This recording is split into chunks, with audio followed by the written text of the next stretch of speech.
ত্রয়োদশ জাতীয় সংসদ নির্বাচনে ভোটের দিন ঠিক হয়েছে 12ই ফেব্রুয়ারি। সারা দেশে বইছে সেই ভোটের হাওয়া।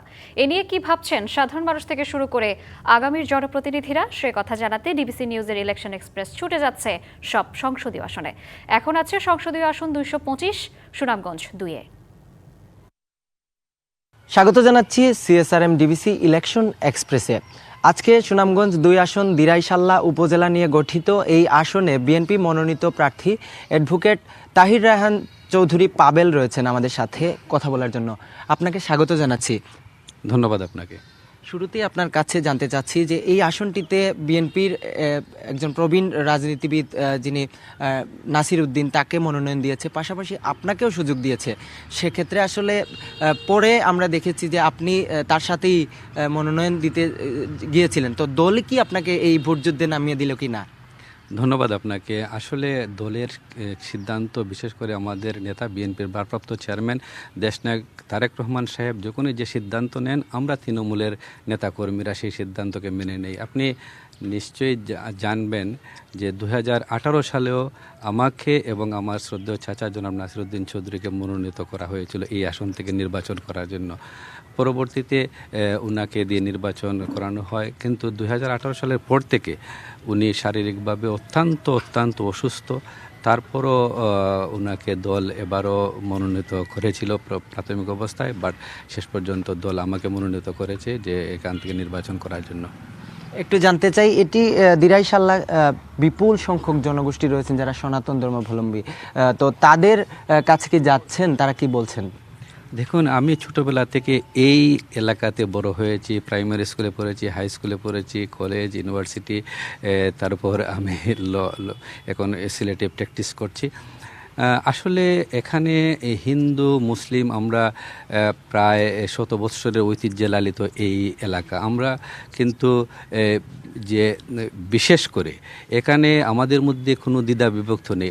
এটা হলো মুক্তিযুদ্ধের সপক্ষের শক্তির একটি আসন। এই দিরাইশাল্লা আসনটি হলো মুক্তিযোদ্ধাদের আসন, আপনি মনে রাখতে হবে। তাই এখানে যে আপনি যে বলছেন যে সনাতন ধর্মাবলম্বীদের কাছে তো আমরা যাচ্ছি এবং বিপুল সাড়া পাচ্ছি। আমি বিশ্বাস করি এবার কিন্তু একটি বুট বিপ্লব হবে এই দিরাইশাল্লার মাটিতে। তো যদি আপনি শেষ পর্যন্ত নির্বাচনে লড়েন এবং আপনি মানুষের ভোটে নির্বাচিত হয়ে জনপ্রতিনিধি হতে পারেন, সেক্ষেত্রে আসলে তাদের আশা প্রত্যাশা পূরণে কি চিন্তা ভাবনা আপনার? আসলে দিরাইশাল্লার মানুষ প্রথমেই একটি শান্তিপ্রিয় দিরাইশাল্লা হিসাবে তাদের এই শহরটিকে দেখতে চায় এবং আমাদের সেই ঐতিহ্য রয়েছে। আমাদের পরিবার থেকে যে আমার বাবাও রাজনীতি করেছেন, জীবনের শেষ দিন পর্যন্ত তিনি রাজনীতির সাথে জড়িত ছিলেন। আমার চাচা এখানে এমপি ছিলেন, বিএনপি থেকে নির্বাচিত। সুতরাং আমাদের পরিবার এখানে একটি পরীক্ষিত পরিবার, এই দিরাইশাল্লার মানুষের কাছে একটি পরীক্ষিত পরিবার হিসাবে। আর দিরাইশাল্লার মানুষ বিশ্বাস করে যে এই পরিবারকে যদি আমরা ভোট দিই তাহলে আমাদের এই শান্তিপ্রিয় দিরাইশাল্লা শান্তিপ্রিয় থাকবে। বিশেষ করে আমরা এখানে যেহেতু এখানে প্রায় 3 লক্ষ ভোটারের মধ্যে 1 লক্ষ সনাতন ধর্মাবলম্বীদের ভোটার, তারা এই সনাতন ধর্মাবলম্বীরা তারা শান্তি চায়, তারা এখানে কোনো হট্টগোল চায় না, তারা শান্তি চায়। তারা তাদের এখানে যে শৃঙ্খলা চায়, নিরাপত্তা চায়, এটাই হলো মূল বিষয়টা। ছোট্ট করে যদি বলেন যে 1979 পর আর বিএনপি এই আসনটি পায়নি, এবার আশাবাদী কিনা?